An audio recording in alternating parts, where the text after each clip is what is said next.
NSW, crime scene cleanup crew members of Reddit. What is your most disturbing story?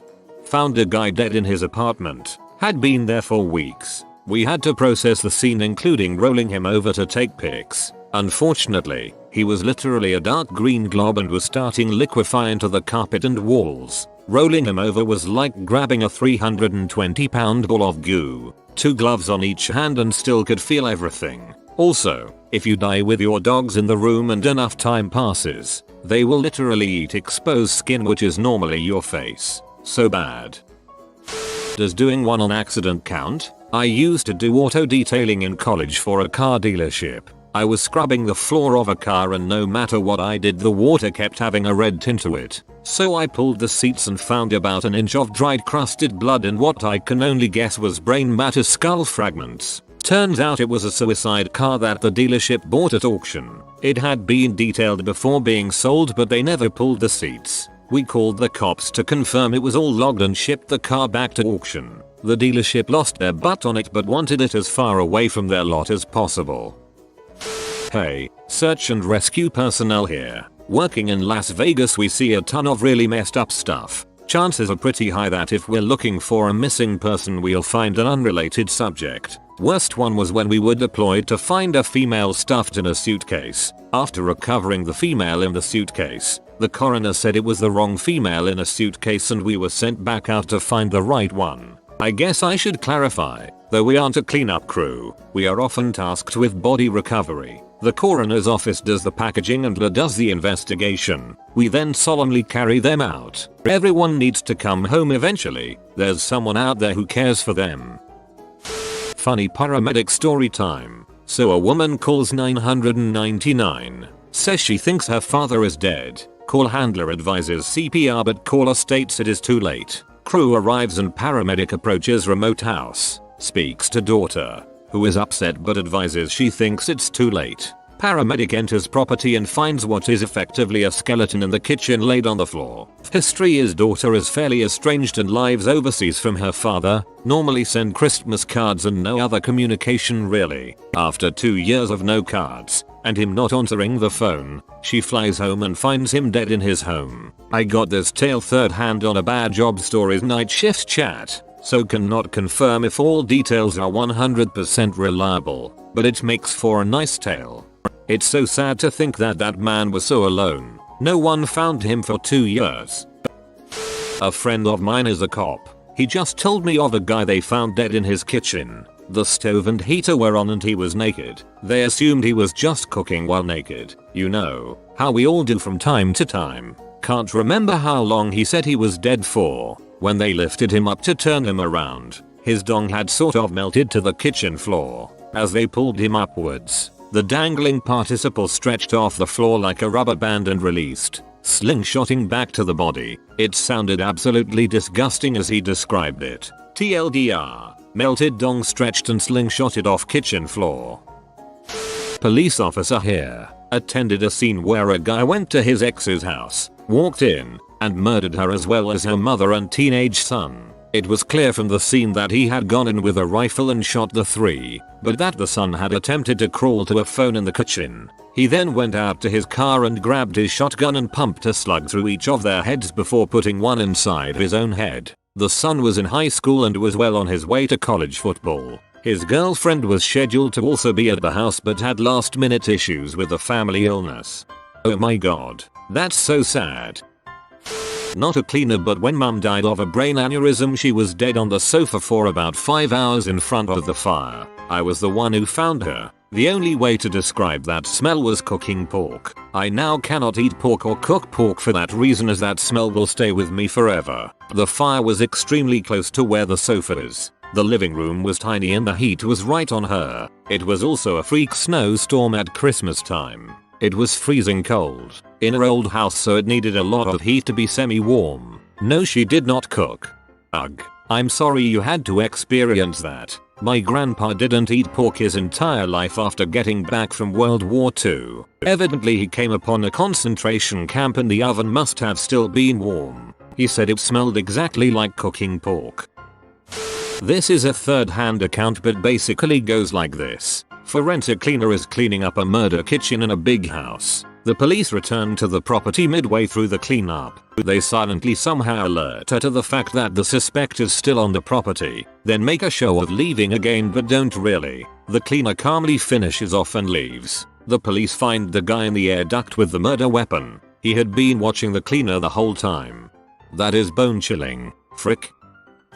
My job puts me in touch with coroners from time to time, so here are a couple of stories coroners have told me. A woman killed herself in her own home using a complicated homemade mechanical setup she engineered herself, which resulted in a lot of blood spattered everywhere. Bless this woman's good heart and careful planning, because when she was found they discovered she had laid out everything on masses of waterproof sheeting so the cleanup team had an easier task. Nothing to stain the walls or floor because absolutely everything was covered in these plastic sheets. They were even pinned to the walls. Another story of a suicide by drowning, where upon examining the body, a Ziploc bag was found tightly wrapped in a pocket with not only the suicide note but also £50 cash and a note to the Coast Guard to apologize for the unpleasant task he had caused them and please to enjoy a drink on him as the last nice thing he could do for someone. Well, now I'm curious about this death machine.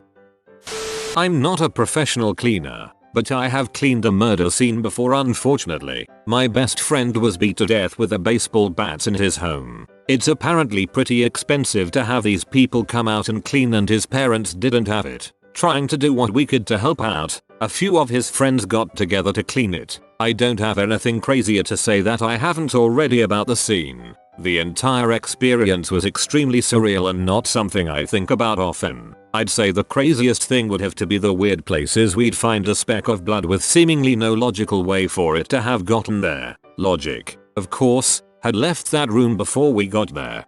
My dad fell from the top of the stairs after having a Shire mini stroke I believe, and hit the cabinet at the base of the stairs with his head and bled out. My sister cleaned up the mess. She never got over that and was dead herself 18 months later. Cancer. That was 4 years ago and mum and I still aren't over it.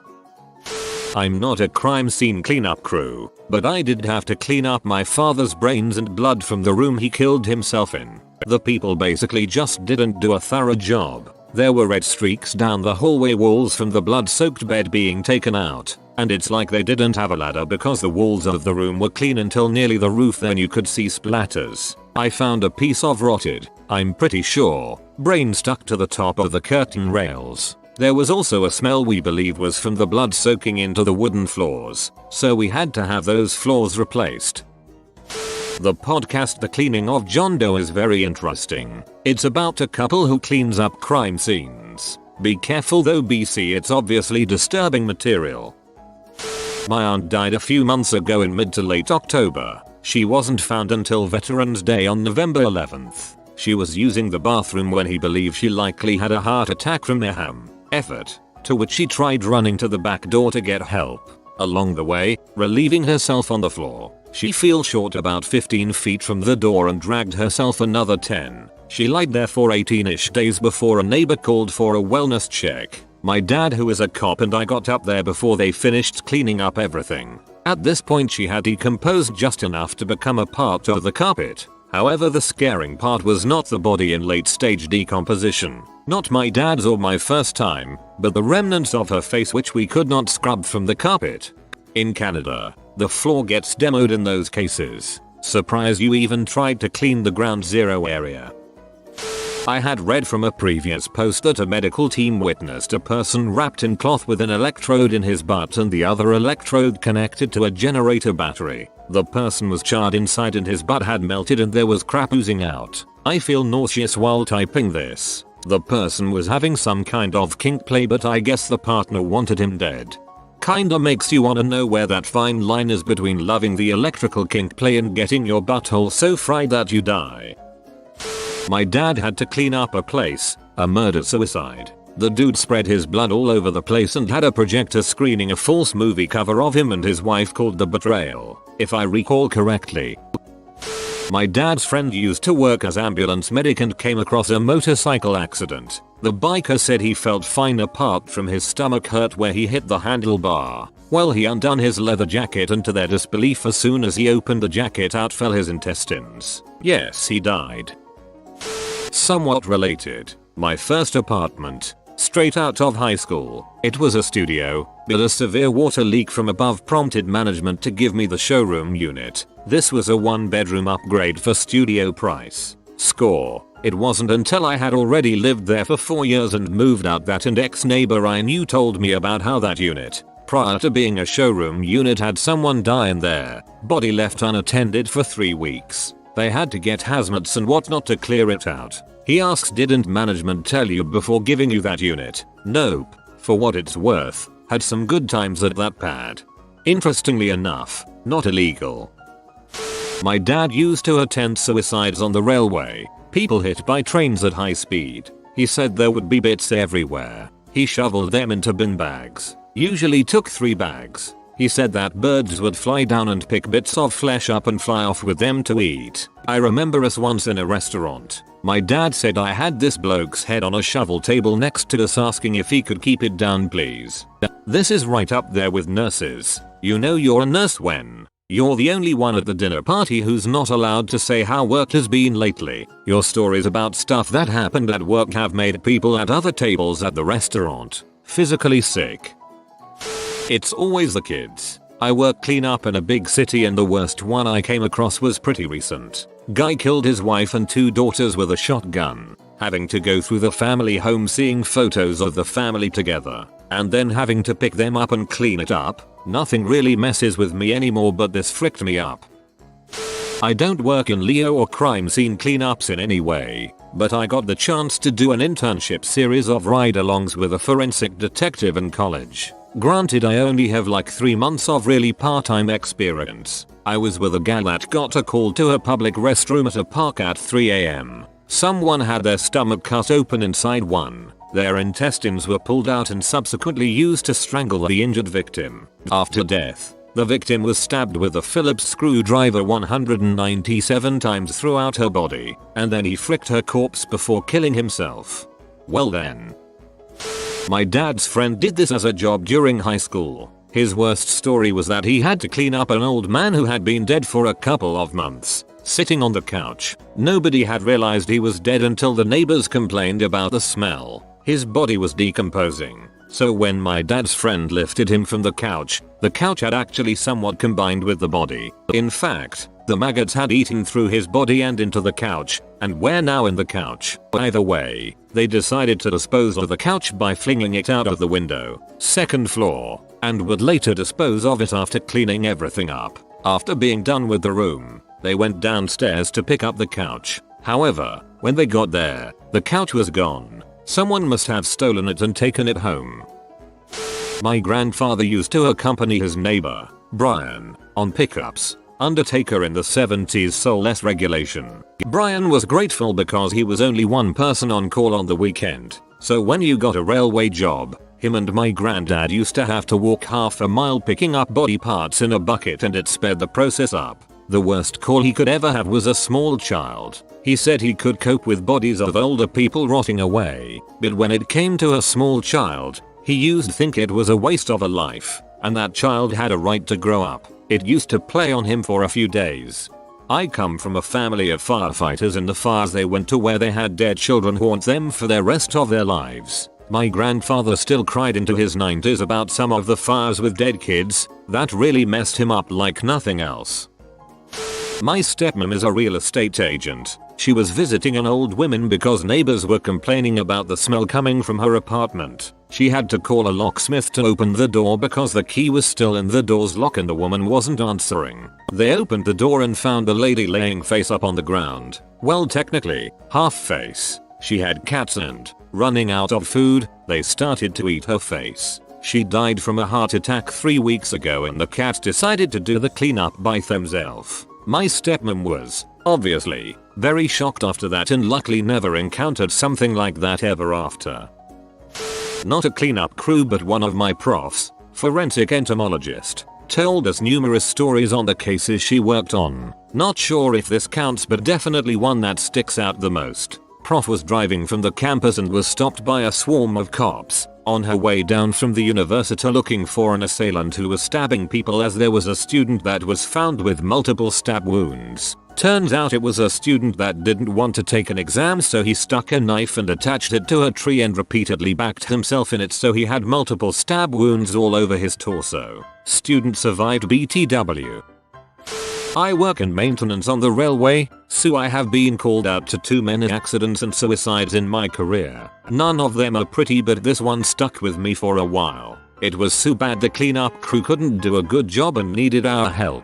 A man stood down from the platform in a remote station that trains would occasionally travel through at 100 miles per hour. Under this platform was a chicken wire fence to prevent people or animals getting under the platform. He was twisted and spiraled between the train and platform down a 100-meter platform. Flesh was catapulted over the whole station and commuters waiting for a train. The hardest part of helping the cleanup was the fence under the platform. I don't think there wasn't one chain link in that wire fence that didn't have some form of body part or flesh on it we had to assist cleaning up. The smell was revolting. Unfortunately, taking the fence off wasn't an option apparently. To make the story even more sad, he called the police and told them he just got diagnosed with an aggressive cancer. Apologies if anyone is upset by this story.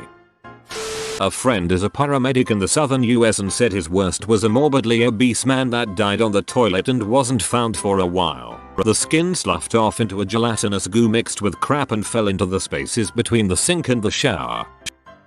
Had to remove a guy from a house that had died 4 days earlier. Guy was fairly obese and looked like Captain Kangaroo. It took 4 of us to pick the guy and place him in the body bag. I had his right arm. When I lifted the outermost layer of skin with the hair sloughed down to his wrist so it looked like he was wearing a hair bracelet. My partner on his left leg had the leg pop with all the fluid that had pooled in his lower extremities. Good times. Will never forget the smell upon arrival.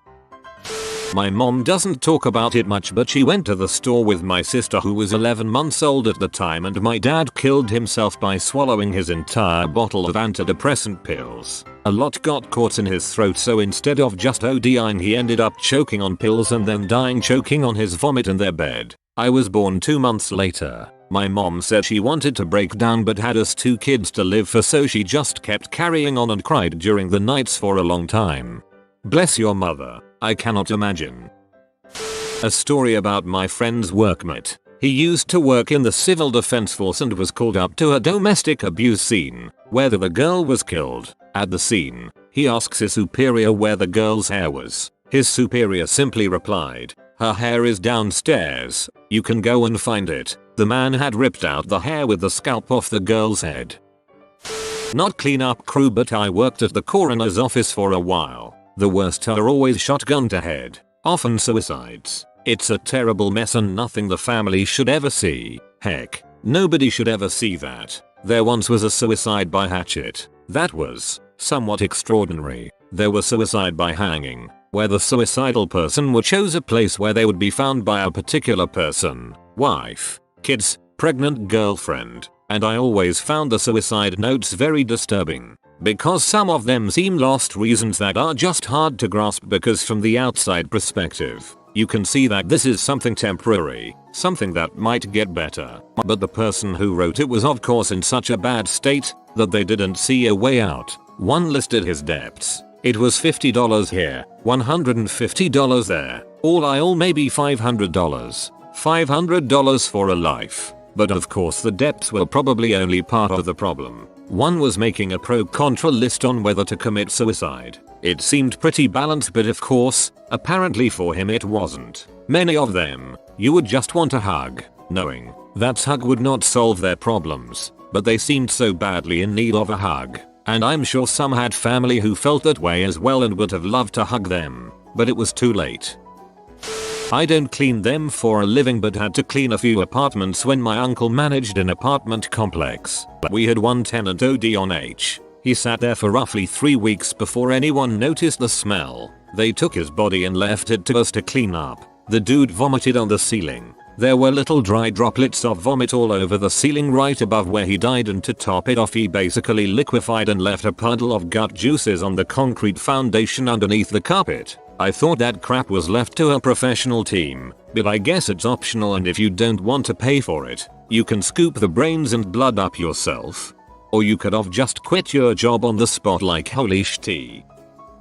I guess the scariest part is the crime scene cleanup crew in the States at least is an external company you have to pay for, if not you get to clean it. Source: my parents lived at the end of a long country road. Let's just say the oak tree at the front of their driveway had a record of 7 wins 0 losses. This was quite a bit ago. County decided to put a blinking light that's activated on motion.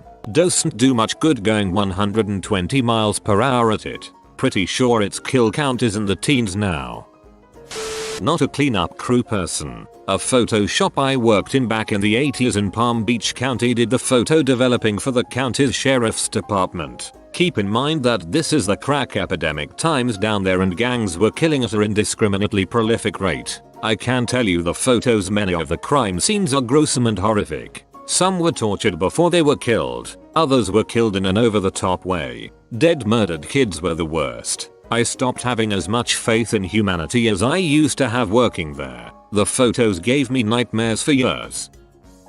Not a personal story, but I watched a documentary a few years ago that was basically all about the traumatic events emergency responders had experienced. There are two that still stand out to me. The first was from a couple that was joyriding in their convertible on a windy road and somehow ended up flipping their car, which skidded down the road. Their heads were pretty much shaved off. One of the responders described the blood trail as if someone had used one of those crappy pencil erasers that leave tons of residue and dragged it across the road. The other one was from responders that were on the scene after Mount St. Helens erupted. Many people were unable to escape and ended up being covered in hot ash. When it came time to collect their bodies, they had pretty much been turned into cooked meat mush that had to be shoveled out bit by bit. Also, when they were getting ready to leave, one of the responders saw his crew member whistling while doing a slow, comical walk towards their helicopter. The guy was swinging something around one of his fingers like a pocket watch, but as he got closer he realized he was twirling someone's eyeball around his finger by the optic nerve. Obligatory not cleanup crew, but did some work on a council property after a person had been deceased and they're unknown for a month or so. Go in and there's a few guys working there already, all too willing to regale the story to me and show me where they had to basically cut him out of the floor. Upstairs flat, wooden floor. Reason they'd been decovered is because they started leaking into the property below. But the most striking bit was that the floor in rooms that hadn't yet been addressed was literally carpeted with dead flies a couple of thick, and being that my area of work was in one of those rooms, got to enjoy the experience of walking over them. Crunchy. My neighbor was a bright college professor, but he was also bipolar. He bought a new car one Friday afternoon and told his wife he was going to see a friend in SC. He never got to the friend's house. 2 weeks later he was found in a secluded area. He had blown his brains out in the car. This was the height of a SC summer. The state was billing her to keep the car in storage and she had no one to go get it. So I and another neighbor drove 3 hours to pick the car up. I cannot describe the foulness of the smell, but the car was covered in blood and small body parts. We used Vicks under our noses and got car back to her hometown. I don't think she ever saw the car once, which was good. If you are new to the channel, you can subscribe. I publish new videos every day. Until then, check another video.